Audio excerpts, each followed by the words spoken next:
We're briefly going to look at Russia today, and then we're going to spend just a little time in Ezekiel 38, Daniel 8, and we're going to set ourselves the task of asking whether is Putin go. So that's what we want to do. So Russia today, nothing has changed, but everything's changed. And what do we mean by that? If I said to you, Russia today, nothing's changed, but everything's changed, what might that statement mean to you? And we just want to read from this preface to start with, from a book written by an English history professor, and this is out of the preface of the book, Russia's Empires, Their Rise and Fall from Prehistory to Putin. And in this preface, which was written in 2006, this is what he said. A fifth Russian empire is now under construction. Until a few months ago, that prospect seemed almost impossible, almost improbable, if not impossible. The Soviet Union had collapsed, parts of it had been absorbed into the EU, and the USSR was being carefully dismantled. Brzezinski, who was a man who understood geopolitics and was a driver of US foreign policy for a number of years about containment of Russia, remarked that without Ukraine, Russia could not be an empire.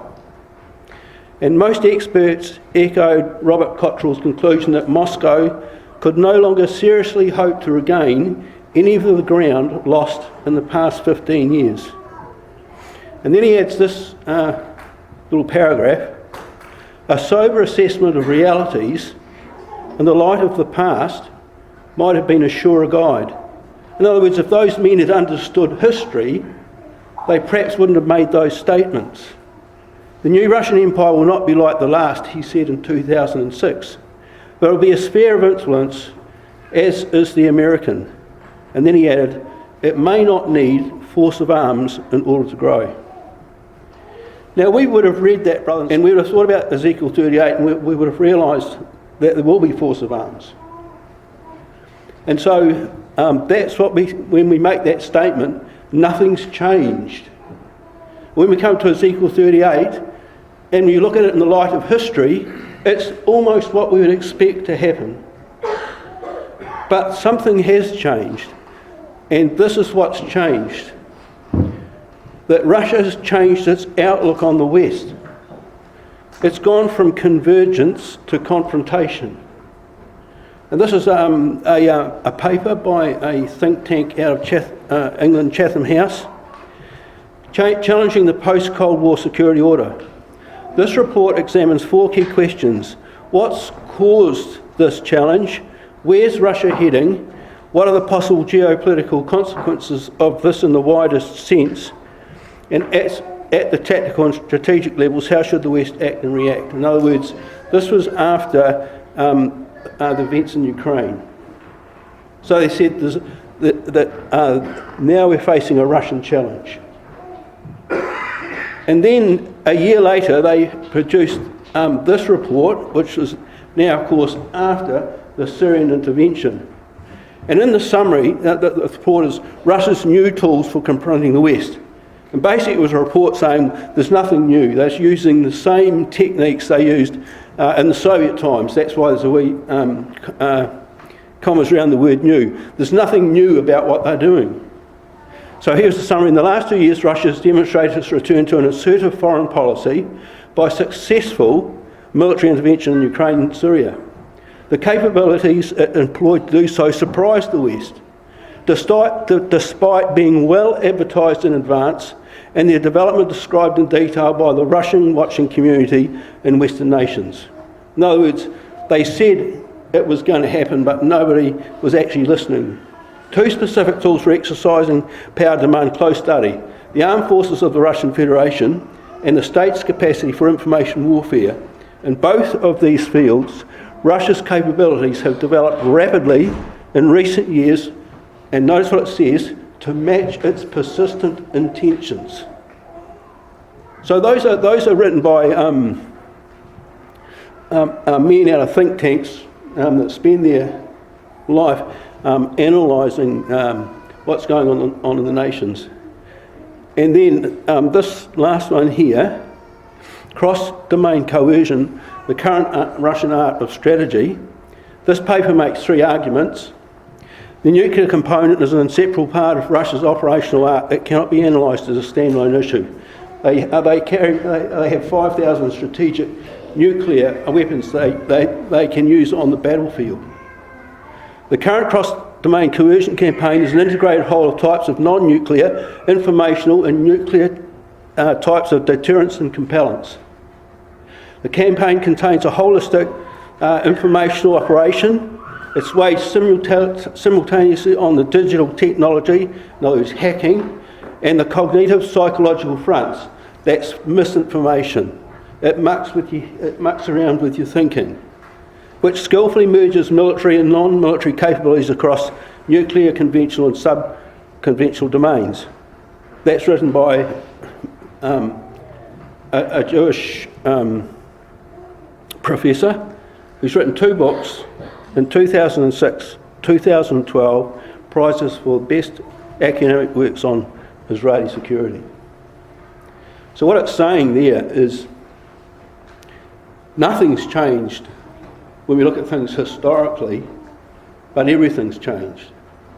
That Russia's gone from a convergence, this was around about 2003, to open confrontation.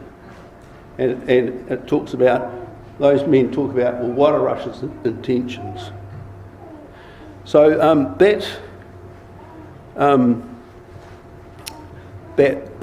Russia today, nothing's changed, but everything's changed. Now, so in one of those things it says, challenging the post-Cold War security order. And here's 2 quotes. Borders cannot be redrawn at the barrel of a gun. That's Barack Obama, 3rd of September 2014. And this is Putin. We cannot, of course, forget the events of the Crimea. And I wish once again to thank our armed forces. Can you see a difference there? So Barack Obama says you can't redraw a border at the barrel of a gun. Putin says, I want to thank the armed forces. We've redrawn the borders. And so what we want to ask ourselves, is Putin Gog? You see, challenging the post-Cold War security, something's changed out there, and I don't think the West is really caught up yet and understands what has changed. Maybe the problem will go away. So you see, brothers and sisters, we think about it like this. Phase 1, consolidation of Russia, 16 years of preparation. Phase 2, confronting the West, redrawing borders. Phase 3, Armageddon. I mean, it's much easier now for us to draw the dotted lines together. And you see the change amongst the nations themselves. When Putin went to the G20 in Australia last year, he was a pariah. No one would even speak to him. Obama called him a jackass for his work in Ukraine. But this year at the G20 in China, he meets with the Chinese premier. He's talking to Erdogan on meeting with him on the side, the premier of Turkey. He's meeting with the Crown Prince of Saudi there as well. And when he meets with Obama, there's a picture I'll show you later on where he's just staring him down. And that's in 2 years. And in the Middle East, he stopped the regime change in Syria. Israel meets with them to cooperate with operations in Lebanon and Syria. He cooperates with Iraq. He meets with the Saudis. He cooperates with Iran. Common interests, he says to the Iranians. We both hate, he says, the US. We've got common ground, even though we disagree about what's actions in Syria. And yet he's talking there with the Iranians, and yet he's meeting now with the Saudi prince, the Crown Prince of Saudi, who's a Sunni, because they've got common interests, because both of those nations are bleeding because of the low price of oil. So you see there's a change. There's been a big change. And you see what we want to say, brothers and sisters, is have we got, when we look at the world events and we look at Putin, have we got the measure of that man? And that's what we want to do. We want to look at these two chapters, Ezekiel 38 and Daniel chapter 8. Because we're all familiar with Ezekiel 38. And we'll go there, and we're just only going there to prove one point. But if we want to understand Gog and the measure of Gog, we have to be equally familiar with the latter part of Daniel chapter 8. Because we've got more detail about him in Daniel 8 than what we do in Ezekiel 38. So that's what we want to do.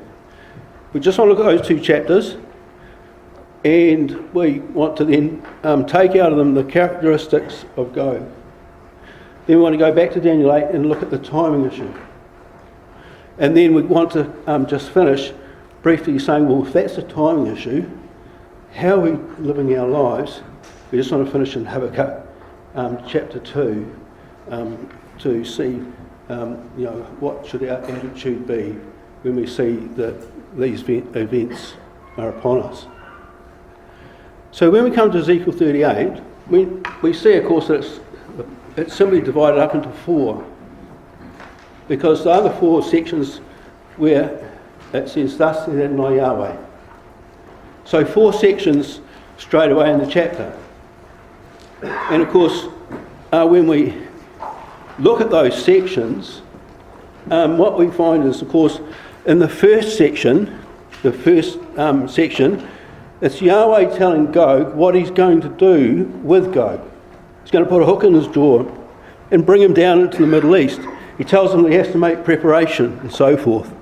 And he's going to be visited in the latter days. But then in the next section, it tells us what Gog will do, this thought that will come into his mind. So the first 2 sections there are all about Gog. If you ask, and I'll show you that in a moment, because if you just talk to someone and say, well, what's Ezekiel 38 about? And most people say, well, it's about Russia. It's Russia combining nations and bringing them down to the Middle East. But you see, if you look there, that's how many references there are in those first 2 sections to Gog. 27. So when we look at Ezekiel 38 at that level, we're simply saying it's about a man.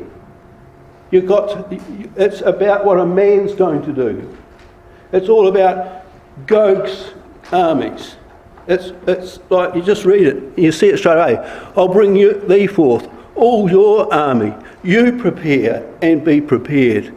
All the company that you have assembled, and you be a guard unto them. After many days you will be visited. So when you look at it from that point of view, in that sense, brothers and sisters, it's about what a man's going to do. We know who that is. That's Gog. That's what he's going to accomplish. So in the chapter there, he's at the centre. We ask ourselves what the second part about. It's about how Yahweh feels about it. It says there, don't you know when my people dwelt safely? You're going to come against my people. I will bring thee against my land. I'm going to be sanctified in thee. And it's going to be my fury, my jealousy, my wrath. I will be sanctified in the sight of all nations. So when we look at the chapter like that, we just see it's 2 protagonists. And so that's why we went to Ezekiel 38, because what we want to, the lesson we just want to take from it, from that level is, it's about a man. And it's not, the word tells us it's not difficult to work out who that is. He's the Prince of Rosh. And so that's why we want to ask ourselves the question, is Putin Gog? And draw some inferences from Ezekiel 38 and now Daniel 8. Now, when I was listening to the reading in Daniel 8, do you know what's in Daniel 8? Do you know how the chapter works? And what the details are in the chapter? Because when I was listening to the reading, I thought, the thing is, it's so complicated. I remember when I first came to Daniel 8 years ago, I thought, what is all this about?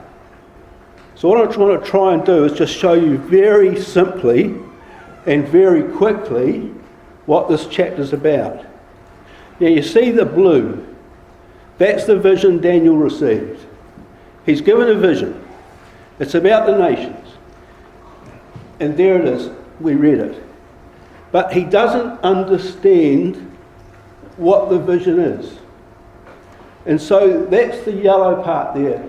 When he says, I don't understand this vision.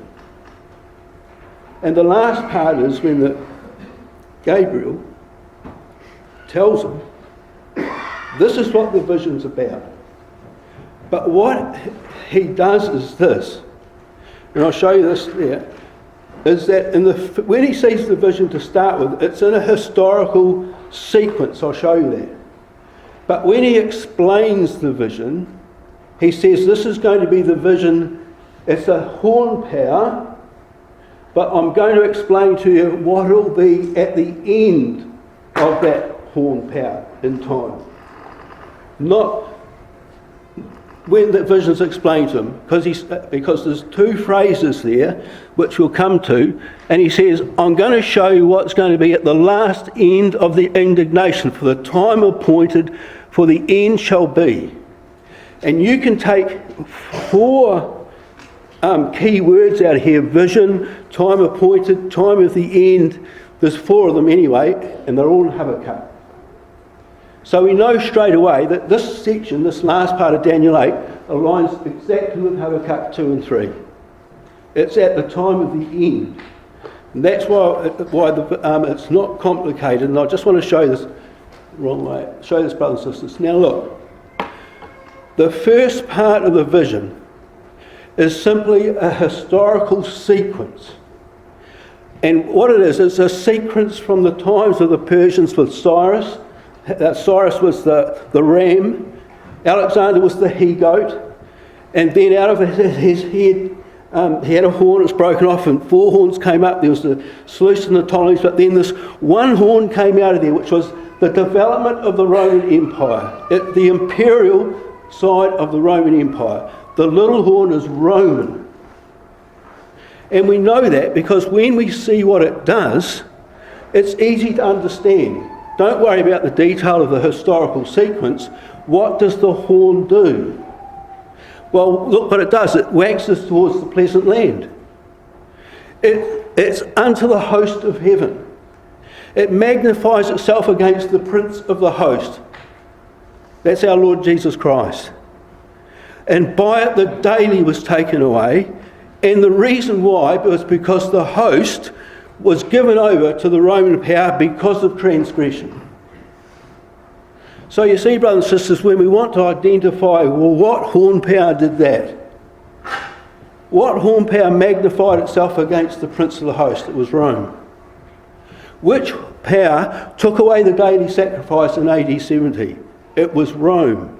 And the reason why Rome did that was because the host, and it was the host of heaven, it was the host which Yahweh had brought out to manifest his name. It came against that host because of its transgression. Now that's simple and straightforward, isn't it? It's not complicated. You go, well, what's the horn power? Well, it did that. You can identify it easily. It's the imperial power of Rome. But when we come to the explanation, it's different. Because when Gabriel talks to Daniel, he says, look, and we can understand this when we see what he says, I'm not going to tell you about the historical sequence. I'm going to tell you about the end of this horn power. When in the time of indignation, at the end. You see that word at the end there twice in Ezekiel 38. On both sides. Remember, it was in 4 there, that side and that side. It's mentioned there twice in Ezekiel 38. And when we see the time of indignation and the appointed time, it says, "A king of fierce countenance shall stand up." But notice what it says. He'll stand up against not the prince of the host, he'll stand up against the prince of princes. So Christ has returned as the prince. He's raised up the multitude of princes that will stand up against Christ and the saints. But he will be broken without hand. It's Daniel chapter 2. And when the transgressors have come to the full, that's the nations. So you can see that, brothers and sisters. It's not complicated when you look at it in that simple manner. What did the horn power do? So what it is it's Rome in its first manifestation, in that sense, if we want to call it. Well, how did Russia then become Rome? Rome was the imperial power. It became Christianised under Constantine. The emperor moved the capital to Constantinople, and then it was Christianised. But in that there was where the emperors ruled, allowing the power of Rome to come up in the west. It was in the imperial capital of the Roman Empire, in that sense, a Christianised Roman Empire. But what happened about 1000 AD was that Christian missionaries went north up into Russia, and they Christianised the Russians. So here there's this painting, the baptism of Rus. It was a beginning event, this mass baptism, when Vladimir baptised his family and basically the whole nation in the river outside Kiev, Ukraine, in 988. 1000 there. And so Russia was Christianised. So when Constantinople fell to the Turks, Russia became the inheritor of that Byzantine heritage. And that's why Russia and Moscow is called the Third Rome. In fact, you can find writing of a Russian Eastern Orthodox monk where he says there'll be 3 Romes and not a 4th. And Russians understand this. Putin's talking about what he's doing in Ukraine. The Russians understand this from their history, but the West doesn't. Because in the West, religion's history. That's what they used to do. And so quite often when Western commentators and that are looking at Russia, they don't understand what Russia stands for. And they don't understand the power of the Orthodox Church in Russia. And so that's how Russia becomes the end of that Roman horn. But you see those circles on there? Notice this. Ezekiel 38 is about an individual, a prince of Rosh, what he will accomplish, what he will do, what God will do with him. And when you look here, you see the horn power of Rome, and in its historical sequence, it was Augustus that stood up against the prince of the host, but it was Titus that took away the daily. But when we come here to the latter part, it's just a king who stands up. It's an individual. So, of course, that's what we see there, a king of fierce countenance. Not a series of kings, one king. And so when we go, who is this king that will stand up, we know, therefore, that it's Gog. So when we understand that, brothers and sisters, and we can take some characteristics out of Ezekiel 38 and examine them and say, well, is Putin Gog?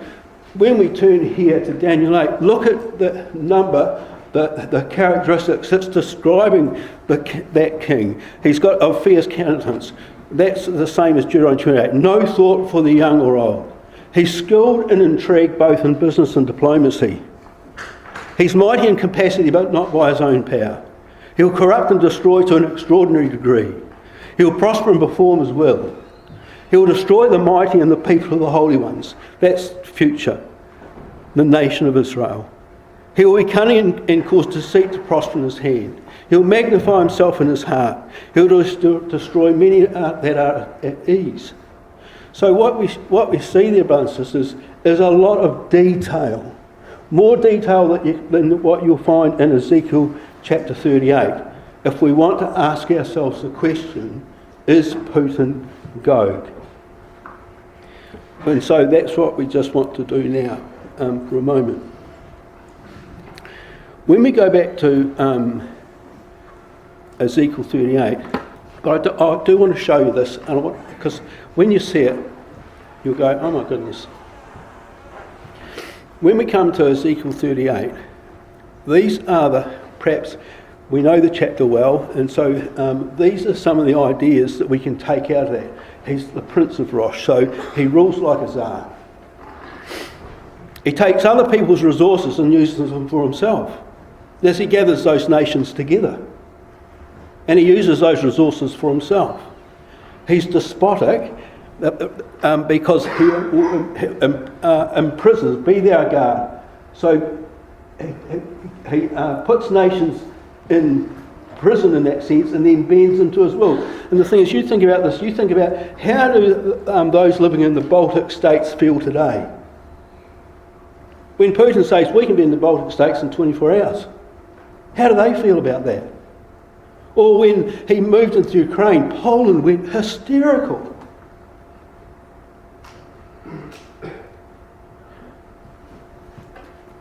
And Putin's cruel and rapacious. He attacks others that are weaker than himself with overwhelming force. That's what we're just drawing out of Ezekiel 38. He's covetous and greedy. He's a meticulous planner. See, here's an example of imprisoning others and taking their resources. Does anyone recognise who that is? I thought I had a note here on it, but Michael Khodorkovsky. When Putin came to power in Russia, we'll see later on, no one even knew who he was. The oligarchs ruled Russia. Michael Khodorkovsky was the wealthiest oligarch of them all. He owned this massive oil company. He'd got it through deceitful means when the Soviet Union fell through, but that didn't matter. He was a billionaire. I don't know how many billion it is. He was the wealthiest man in Russia. When Putin came to power, we'll see he didn't have too much weight to start with in Russia. But he had one card, the power of arrest. He gathered the oligarchs up to Moscow and he says, it's business as usual, but don't meddle in politics. But what Khodorkovsky did was he started talking to George Soros. He was talking to an American company. He was going to pump his oil across Russia and so forth, and he was going to work with the Americans. All Putin did was, he was in his private jet in Siberia up there somewhere. Putin arrested him, flew him back to Moscow, threw him in prison. Trumped up, or you've got a problem here, tax. You haven't been paying the government any tax. And in Russia, the judicial system works hand in glove with the government, or whoever's paying the most. So what happened was he spent 10 years in prison, and then Putin pardoned him, and he got out of Russia to Switzerland. But what Putin then did was, with those who associated with him, they dismembered his oil company and spread it out amongst themselves. He was the richest man in Russia. And that's what he ended up happening to him. That's what Putin's like. That's an example of Putin. So you take that, brothers and sisters, and you bring it out into the international arena. There's this other one, and Brother Brian talked about this. That's Grozny. When Putin came to power, no one knew who he was. He was Prime Minister first, but to show Russia that he was a strong leader, the FSB orchestrated the apartment bombings, and so people say, the apartment bombings in Moscow, so that Russia could attack Chechnya again. And this was to demonstrate that Putin was a strong leader that the Russians could trust in. There's the result. And this one here. How much are you worth, Mr. Putin? Well, Forbes put his wealth conservatively at 40 billion.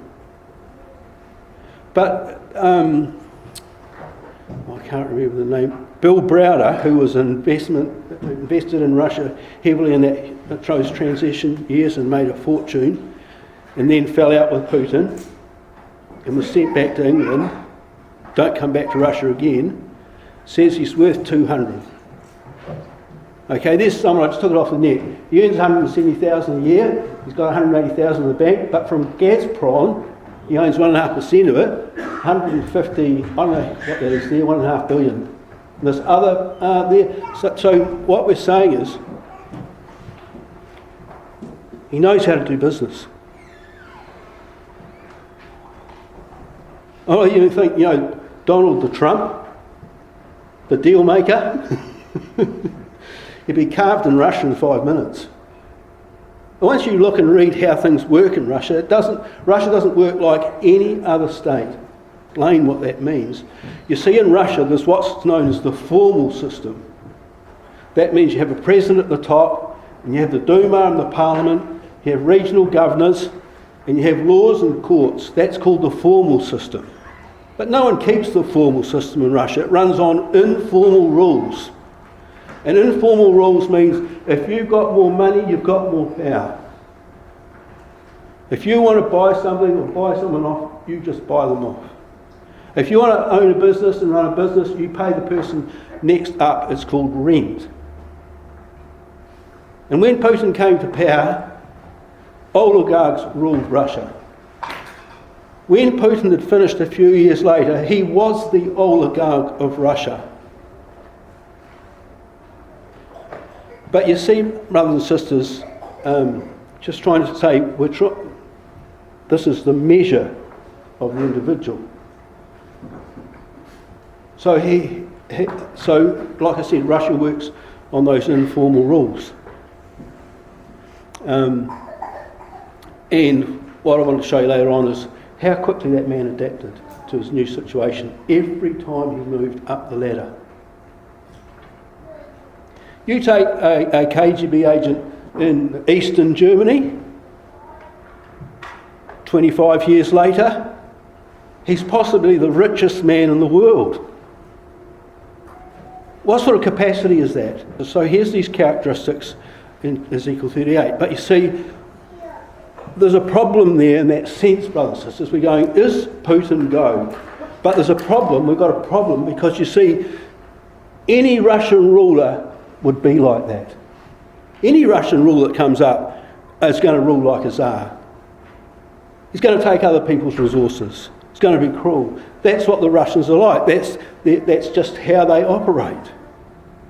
So you see, if we go to Ezekiel 38, in that sense, we can't answer that question, is Putin Gog, because that what's described to us in Ezekiel 38 could just provide somebody else.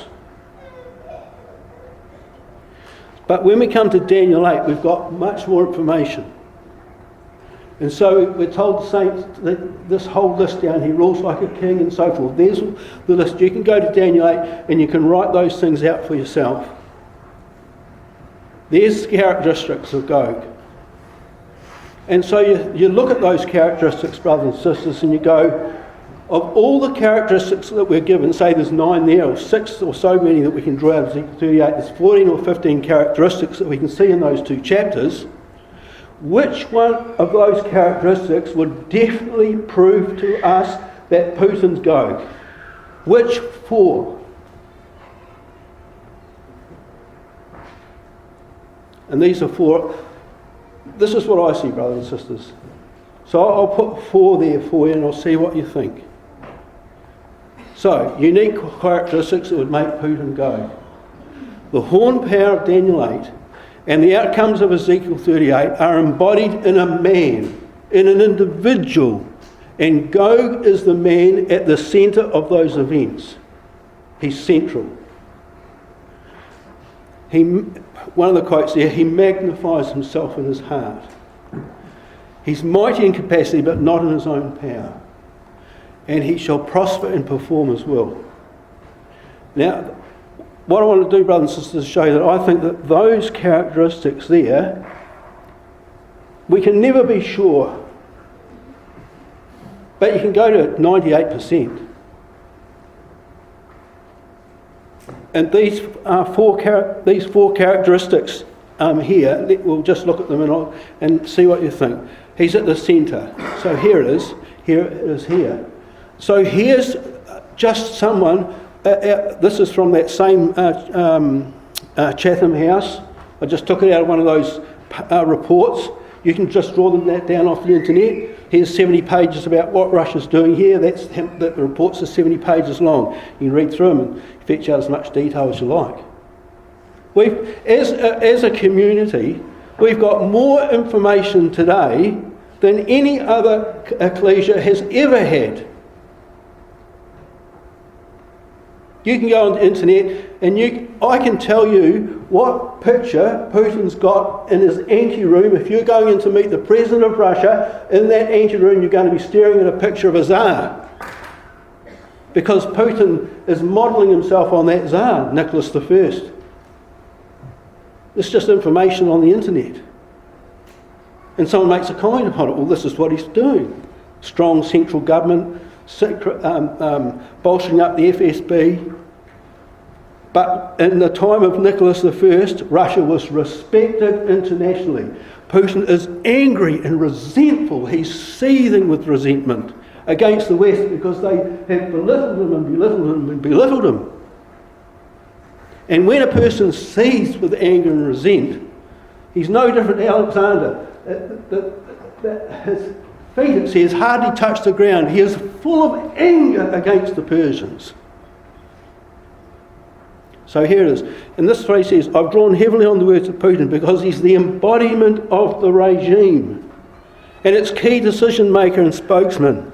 That's just making a comment. He's just writing about it. You see, brothers and sisters, when you're reading through all this information, things just jump out at you. And here, this is on all important issues, the Russian political system is driven by one and only one decision maker, Vladimir Putin. His power is often likened that to a monarch or a Tsar. You see those men there? Do you recognise them? Medvedev, Ivanov, and Putin. Ivanov's gone now. He makes the decisions.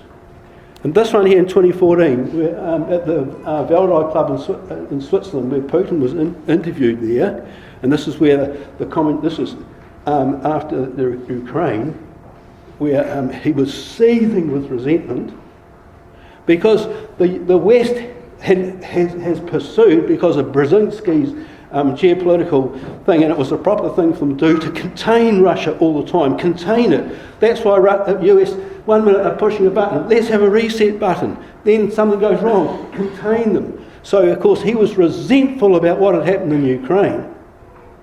A change of government with a Western style government that they might join the EU and then finally NATO, how do you think he felt about that? I'm not saying Putin's an evil man. I'm just saying put yourself in his shoes to understand why he would carry out the actions that he is. And you see what it says there. If there's no Putin, there's no Russia. The search for Russia's national idea, which began with the dissolution of the Soviet Union. When they had the Soviet Union, they knew who they were. They went through a phase of democracy. It didn't work. The nation collapsed. They defaulted on their loans. They didn't know who they were, but now they do. It's finally over their search for their identity. It's evident that Russia's national idea is Vladimir Putin. You see, when you read that, brothers and sisters, and you think about Ezekiel 38, the man. So this one, he magnifies himself in his heart. Now, in Daniel 8, who does that, and if he magnifies himself in his heart, in Daniel 8, who is he being associated with? And here it is. The same language, same words. It was used of Cyrus. It was used of Alexander. Magnified himself exceedingly. It was used of the Roman Empire. It waxed exceedingly great. And it's used of Gog. And so, brothers and sisters, you have to ask yourself, does Putin have the measure of a Cyrus? Does Putin have the measure of an Alexander the Great? Well, this is where he was in May this year. Do you know where that is? Well, I didn't either. I only found out this a few days ago. It's Mount Athos. And the thing is, brothers and sisters, that's the most holy site for Eastern Orthodox Christians. It's just off Greece. Now, Putin's tried to go there 4 times, he's been there twice. Now, he magnifies himself in his heart. Now, you see there where he's standing. It's actually a seat, but he's standing there. That's the seat that the Byzantine emperors sat in when they went to Mount Athos. And as he stands there in that seat, there's celebrating 1,000 years of Russian heritage and Eastern Orthodoxy. 1,000 years, that's what it was a celebration of. So as he stands there and there's 1,000 years of history running through his system. As he stands there in that place, he understands that this is where the Byzantine emperors sat when they came to Mount Athos.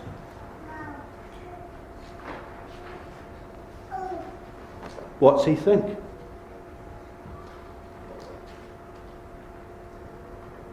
I don't know. But he's a man of history. He understands Russia's history and its historical roots. And what the Tsars used to do is no different to what Putin's doing today. They used the Eastern Orthodox Church in that sense, Eastern Orthodox belief, as a cloak for their imperial ambitions. That's why I just took that straight off what someone had written in that article. That's what they did historically. They used Eastern Orthodoxy as a cloak for imperial ambition. Does that sound like Ezekiel 38, Revelation 16? There'll be a justification for invasion.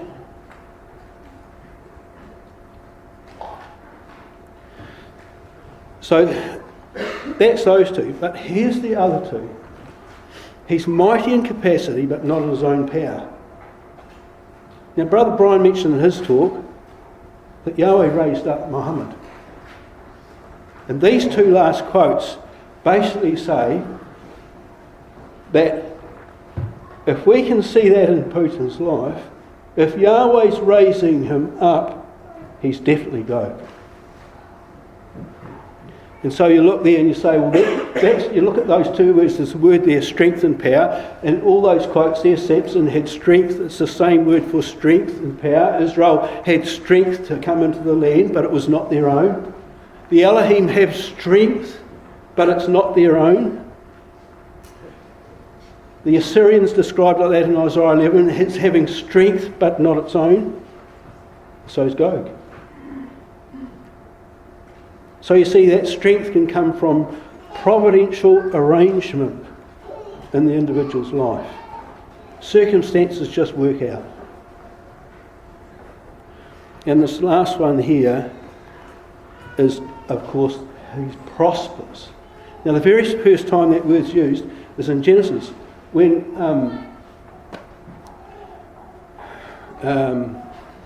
Abram's servant, what was that? Eliezer. Sorry, Eliezer. He was wondering whether Yahweh had made his journey prosperous or not when he went to seek a bride for Isaac. And And then he says, Yahweh before whom I walk will send his angel with thee and prosper thy way. You see, so Gog prospers and he's performing his own will. But the thing is, why and how can he prosper? And you see, the thing is, we're saying there, through providential arrangement in his life. And he must also have the capacity to respond to the providence. It's no good having a providential arrangement in someone's life if they can't do anything. And so you see, brothers and sisters, that is more difficult to discern, isn't it? Because we don't know. And we look at events and we go, well, is that providence or not? So here's Madeleine Albright, just April this year. Putin is smart, but he's truly evil. That's her summation of Putin. A smart individual, but truly evil. She interacted with Putin in the years of Clinton. She was American Secretary of State. There's a picture of her there with him. When asked, her lasting impression was of the young president, that was in those days, she was critical. He's smart but a truly evil man, she said, describing him as a KGB officer and so forth. But look at what she says. Putin's got bad cards, but he plays them well. See, he's got bad cards to play. Now, what cards did he have? Well, you think about these cards that he was dealt in 2000 when he came to power. Who dealt him those cards? This is what he got dealt. He picks up the card off the table, basket case economy. He picks another one up, no respect in the world. He picks another one up, no one even knows who you are in Russia. He picks another one up, you've got oil and gas.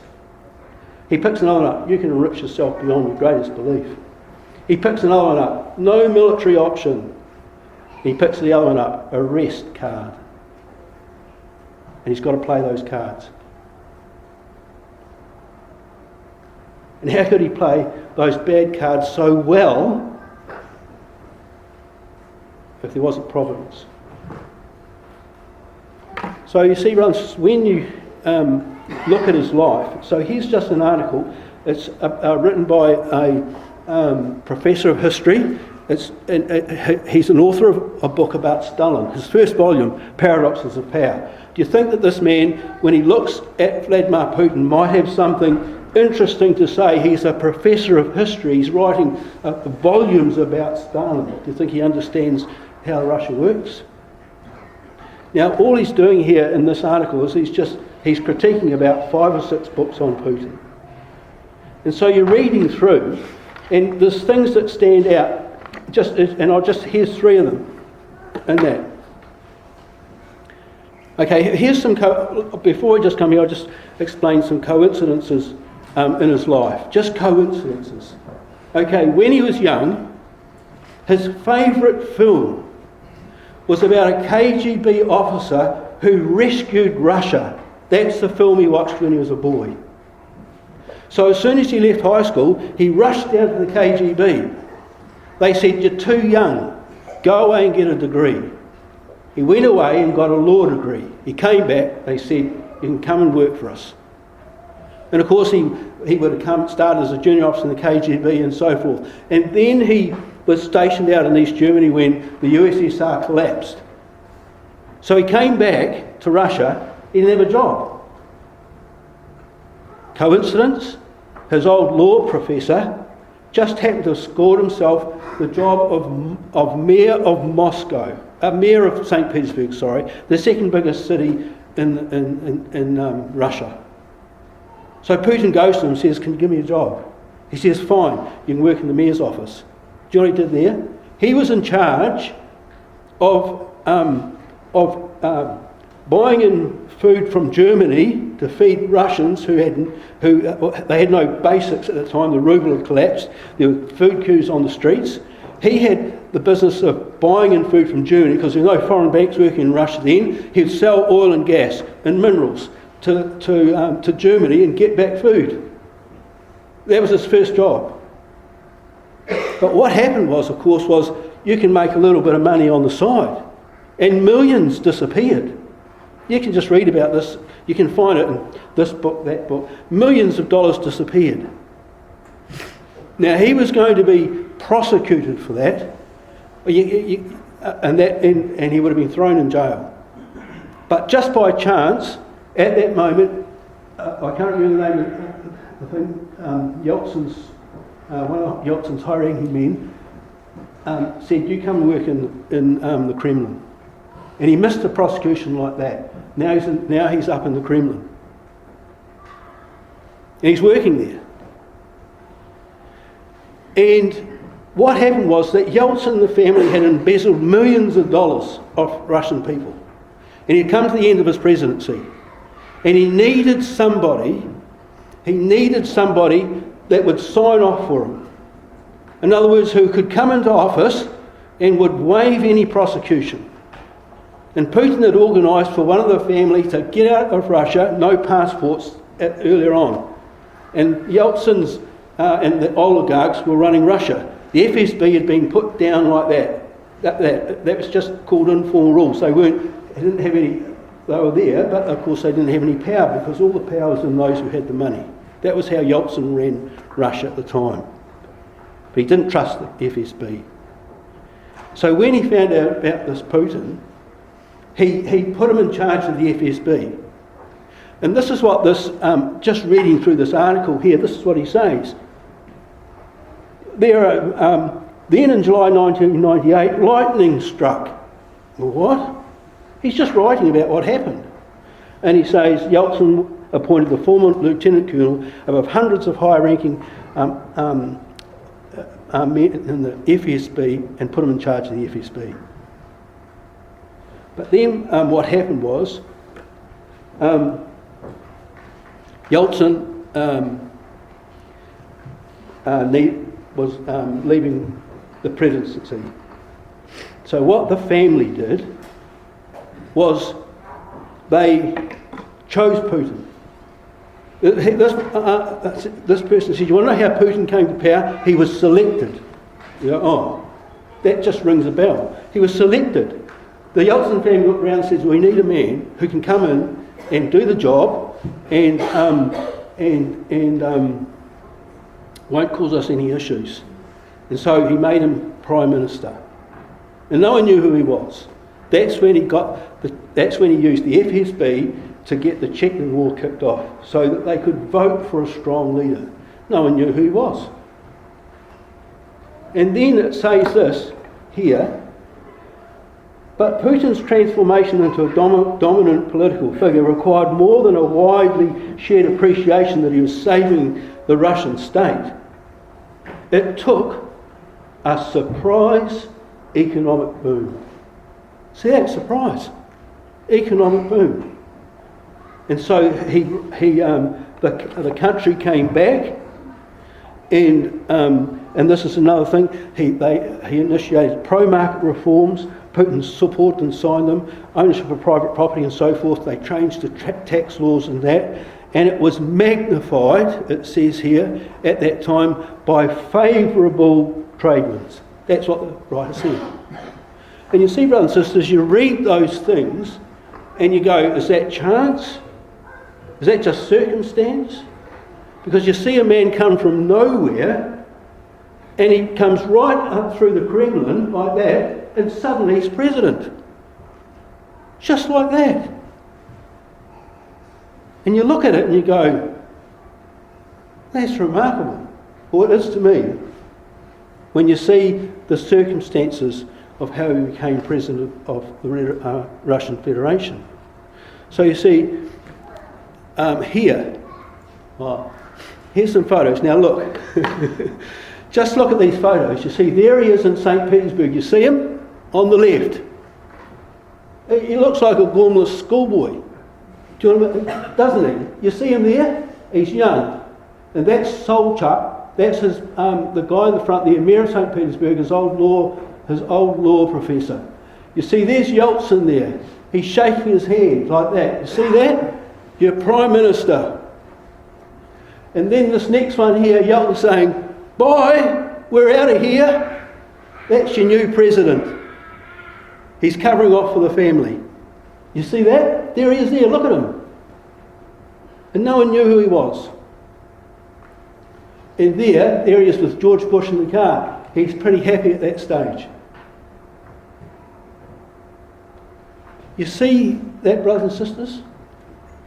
When you look at his life? How did he go from that to this? Staring down Obama at the last G20. That's it. They had a competition on the internet. I haven't got the photo with Reddit, and everyone did all these posters of this stare down.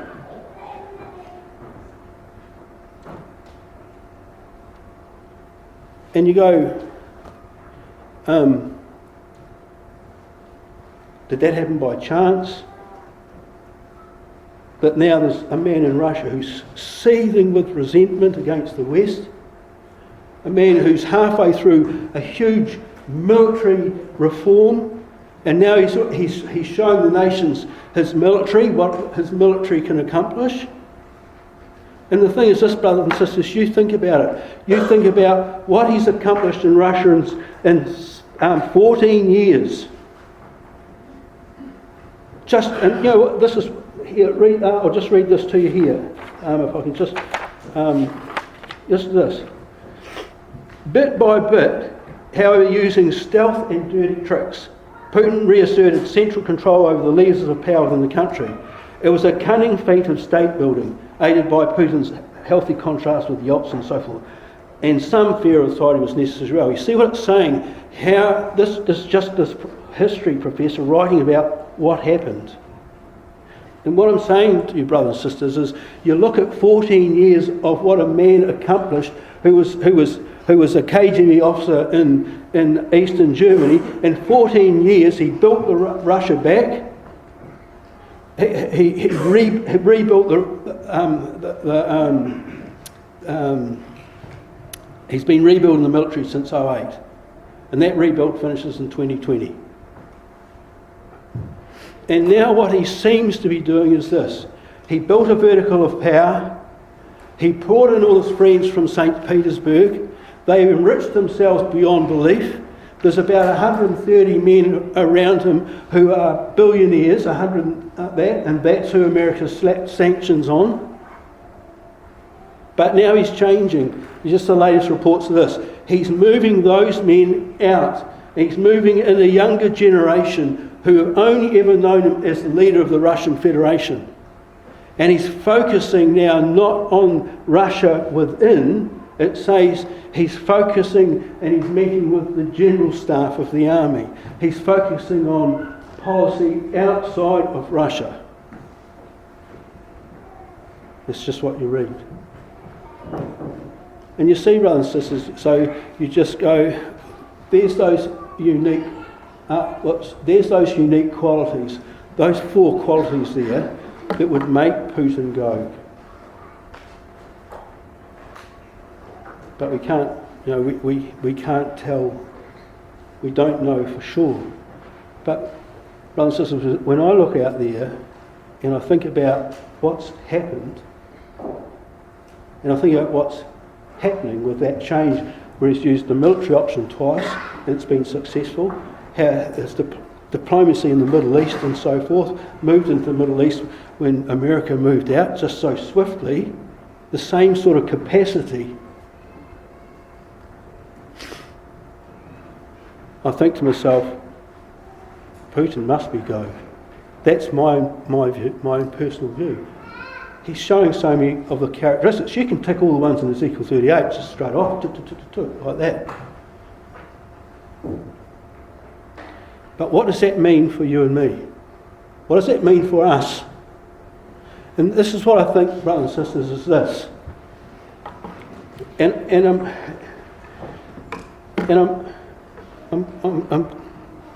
I'm glad Brother Graham said it and Brother Brian said it. They both said it because I thought, we're so close to the end, you think, am I a nutcase for thinking that? You think Christ's return's so close. I never used to think that. You've been in the Ecclesia so long, and suddenly you're just thinking this. And the thing is this, brothers and sisters, when you come to Daniel 8, you see what happens there, and I'll go, well, here's the timing issue. This is what I think. You see, when Daniel sees the vision, he doesn't understand what it is. Now, he was standing in a certain place. I could tell you where that place is, that the word's used over Scripture. And what happens is, of course, the Elohim are told to tell him what the vision is. Now what happens is, he falls to the ground. The word used is he's terrified. And he's flat on his face. And then he's touched and raised up. And then the vision's explained to him. Now the thing is this, brothers and sisters, we don't need to know that to understand what the vision was about. We didn't need to know that. And the thing is this, did Daniel himself have to be reminded of the power and the majesty of the God he served? Did he have to be reminded as he was touched there was a man greatly beloved? And so, brothers and sisters, that's there. So when you look at that, you think, oh, what's that telling us is that when that king stands up, Daniel's already standing in his lot. So that's you can draw that conclusion there if you want. But if you do draw that conclusion, and you go, well, if that's what Putin's doing now, as he gets back up, if that Putin is go, and if he's doing that now as he gets up off his feet to stand up, how close are we to the return of our Lord Jesus Christ? How close? And that's that word if, we don't know. And that's what I just want to really try and show you, brothers and sisters, if you can see that. You just see that sort of, that picture. And you go, well, how do you feel about that personally? And that's why I just want, there's a summation of what we looked at, but I just wanted to end here in Habakkuk. Because you see, in Habakkuk, there was the prophet Habakkuk. He stood upon that tower, he looked out and he saw tumultuous events. What was going to occur in his own day, and then what was going to occur in the future. And that's what we can see, brothers and sisters. We can see the same thing. We can see tumultuous events coming upon the earth. But how is he to live? And that's what it says there. It says there. You write the vision, it's plain. And not only that, you see the vision, it's for the appointed time. Those words are all out of Daniel 8. At the end it shall speak. Though it tarry, wait for it. And the thing is this, brothers and sisters, so he's told, yes, the vision is going to occur. But the just will live out of the faithfulness of Yahweh. That's all you have to do. You have to trust in the one who's begotten you. You have to trust that all things are in his care. That's all you have to do. You have to watch the events. You can't change the time in which you live. But that's all you have to do. You can look at the events, you can see that it's tumultuous times, but you live out of your faith and your faithfulness. And you just patiently wait.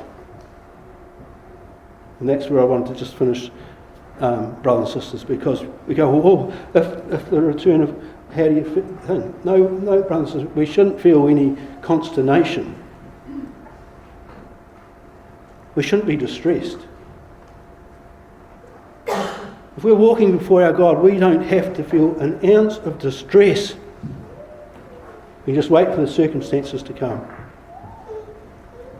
And that's basically my talk. But brothers and sisters, can you see that picture? Is Putin that man of capacity? You see his capacity now turning into the international arena. Phase 1, consolidation of Russia. phase 2, stepping into the international arena. He'll do anything to stymie the US. And then circumstances, you can see how that and if there's 10-year gap would be the 10 years in which that king stands up and accomplishes those things. So when you read Daniel 8 and you look, if Putin is going, and he's done that already, and this is what's going to happen in the 10 years, the world hasn't seen anything yet. But if the way we view Daniel 8 is right, the saints won't see that. Well, thank you.